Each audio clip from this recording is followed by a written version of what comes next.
G'day, it's Tom the Bearded Broker here. I thought I'd talk to you today about getting a pre-approval or buying a house. Which one comes first, the chicken or the egg?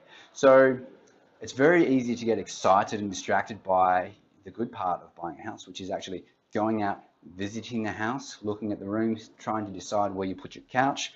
Is this color scheme nice? Wow, look at the bathroom. It's very easy to get distracted by all that stuff and to forget about the boring paperwork side of things. So what happens if you put in an offer for the home and it's accepted, and then you go to your broker and you're not actually eligible for finance?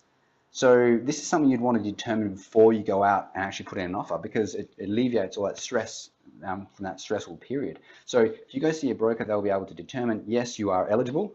Sometimes you might have bad credit history, or your income might not be enough, or you may not have a good enough deposit. So determine A, that you are eligible, and then they'll be able to find the best product or the best bank for you in your current situation. So that way you know you're eligible for a certain amount of finance. The broker will say you can borrow X. You can go out and put an offer on a house, safe in the knowledge that you'll get the finance on the back of this pre-approval.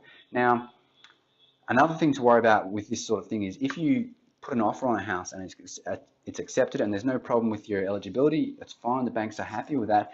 You do have a defined time period with which you need to qualify for the finance. So it's already a very stressful time period. I don't know if you've ever bought a house, but it's very stressful trying to fit everything in within that time period. So what's going to happen is if you haven't got the pre-approval in place, you're going to have to come up with the support, from your income, the deposit, and you need to prove all these things to the bank, and then you've also got to find the right bank and the right product. So all this has to happen within a short period of time, and the bank has to go through their process of determining that you're eligible for the loan.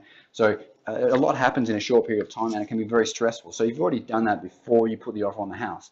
Then that defined period in which you need to qualify for the finance is actually, it's merely a formality. You send off a few more things to the banks, and the banks tick and flick. So it just alleviates the stress from that already very stressful time period. So think carefully. If you're going to buy a house, should you get a pre-approval? More than likely, a pre-approval is the best kind of option for you.